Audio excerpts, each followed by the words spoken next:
The Young and the Restless spoilers. Breaking news: the shadows of Genoa City. Phyllis's struggle for redemption. Phyllis Summers had never been a stranger to controversy, but this time, she found herself entangled in a web of accusations that she couldn't even begin to unravel.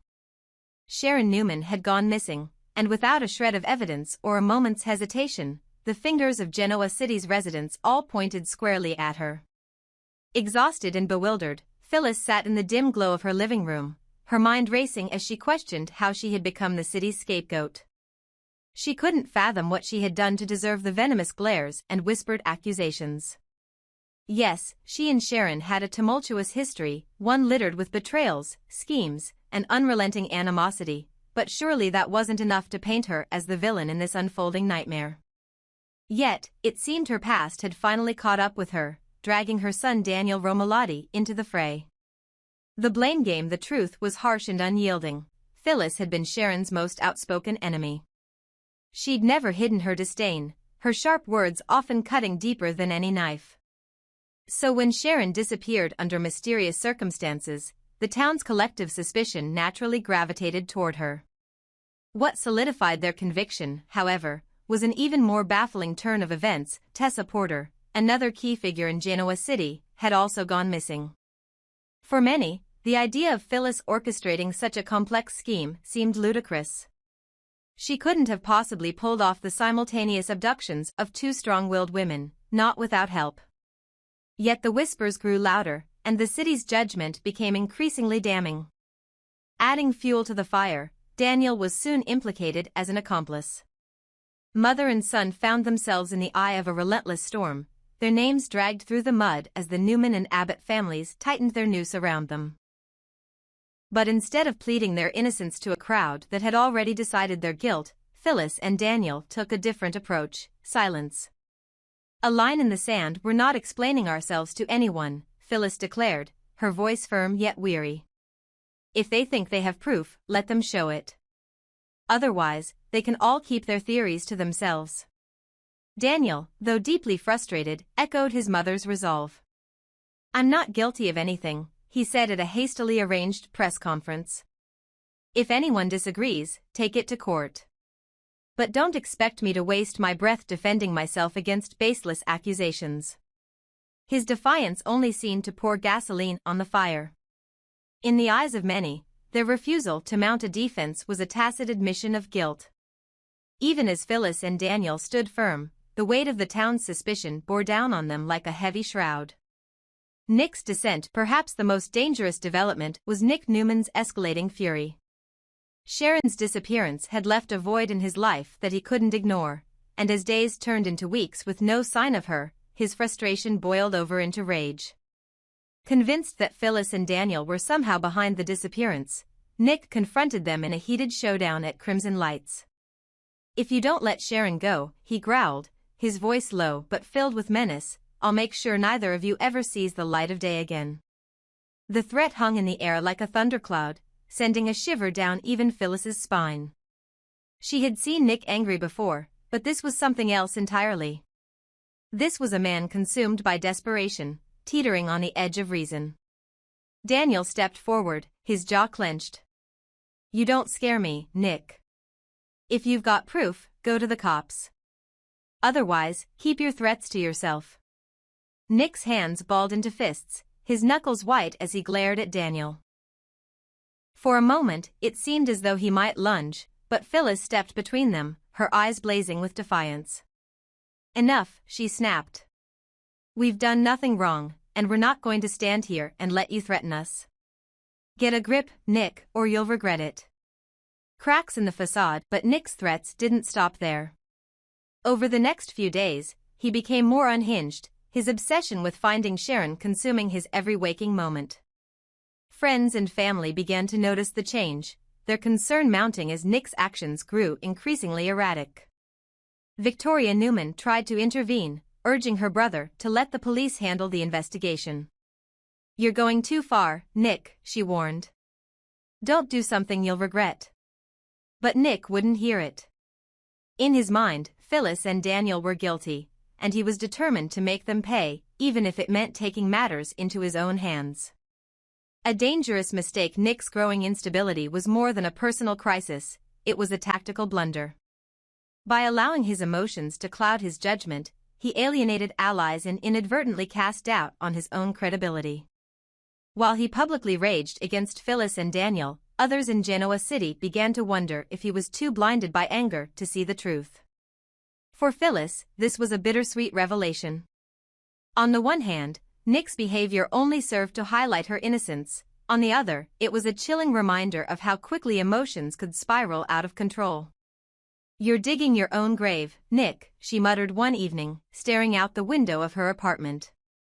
"And when this is all over, you'll realize you've been fighting the wrong battle." The unseen truth. Despite the chaos swirling around them, Phyllis and Daniel refused to be broken. They knew the truth would eventually come to light, though the wait was agonizing. And while they couldn't control the whispers or the glares, they could control their own reactions. As the days stretched into weeks, they clung to a shared determination. They wouldn't let Genoa City destroy them. But as tensions reached a boiling point, one thing became clear: this was far from over. The shadows of suspicion loomed large, and the true culprit behind Sharon and Tess's disappearance was still out there, waiting to strike again. This narrative leaves room for further twists and turns while exploring the emotional depth and complexity of the characters. Let me know if you'd like any specific changes or additions. The weight of false accusations. Phyllis Summers had always been a fighter, but this time, the odds seemed insurmountable. Every whispered accusation, every icy stare from the people of Genoa City, bore down on her like a crushing weight. As the days dragged on, the blame for Sharon Newman's disappearance was heaped squarely on her and her son Daniel. Yet, in her heart, Phyllis held on to a desperate hope that Sharon would return soon, not to absolve her, but to face the consequences of her own actions in front of the law. "Let the truth come out," she murmured to herself one evening, her voice steady despite the turmoil inside. "When Sharon comes back, they'll see she wasn't my doing. She'll have to face justice herself." But even her determination couldn't quell the storm brewing around her. Chance Titans. The Noose detective Chance Chancellor had been methodically building his case against Phyllis and Daniel, convinced that they were somehow involved in Sharon's disappearance. While his instincts were rarely wrong, this time he had little more than circumstantial evidence and a gut feeling to guide him. He scrutinized every aspect of their lives, every interaction, every move, hoping to find the missing piece of the puzzle that would lock them away for good. But suspicion wasn't enough. Without concrete evidence, Chance's case was fragile, a house of cards that could collapse under the slightest scrutiny. "It's maddening," he confided to Ray Rosales one late night at the precinct. "I know they're involved, but knowing it and proving it are two very different things." Ray, a seasoned detective himself, nodded thoughtfully. "You need more than instincts, Chance. If you're wrong, the fallout will be massive. Phyllis isn't the type to forgive or forget." A small fight with big consequences. While the legal drama simmered, tensions in Genoa City reached a boiling point. Nick Newman, consumed by anger and grief, confronted Daniel in an explosive altercation that quickly spiraled out of control. The two men exchanged harsh words, and before long, fists were flying. It wasn't long before Daniel was left nursing a bloody lip and a bruised arm. But even as he winced in pain, he refused to escalate the situation further. "This isn't worth it," Daniel told Phyllis later that evening, his voice tired but resolute. "Nick's out of control, but I'm not calling the cops. It's a stupid fight, not a war." Phyllis, however, wasn't so forgiving. "He attacked you, Daniel," she hissed, pacing the living room with barely contained fury. "He crossed a line. If it happens again, I won't just sit here and let it slide." A community-divided word of the altercation spread quickly through Genoa City, fueling an already volatile situation. While some sided with Nick, sympathizing with his desperation to find Sharon, others questioned his actions. "Nick's losing it," murmured Victoria to Nikki during a private conversation at Newman Enterprises. "I understand he's upset, but going after Daniel like that? He's only making things worse." Nikki nodded, her expression troubled. "I'm worried about him, Victoria. He's always been passionate, but this is something else. He's going to regret it if he doesn't calm down. But Nick wasn't interested in calming down. His singular focus was finding Sharon, and in his mind, Phyllis and Daniel were the key. Phyllis's silent strength despite the relentless accusations, the mounting suspicion, and Nick's unpredictable behavior, Phyllis refused to break. She had weathered worse storms before, and she wasn't about to let this one destroy her or her son. "I know it feels like the whole world is against us," she told Daniel one evening, her voice softer than usual. "But we don't need their approval. We just need to stay strong and let the truth come out." Daniel, still nursing his injuries, nodded. "They can think what they want. At the end of the day, suspicion isn't evidence. If Chance or Nick or anyone else wants to come after us, they'll need more than their baseless theories." The path forward as the days stretched into weeks, the tension in Genoa City only grew. Sharon's continued absence cast a long shadow, and the fractures in the community deepened with every passing day. Chance remained determined to find the truth, but even he began to question his own instincts. Could he be wrong about Phyllis and Daniel? Or was he simply missing the crucial piece of evidence that would tie everything together? Meanwhile, Nick's escalating aggression threatened to alienate even his closest allies.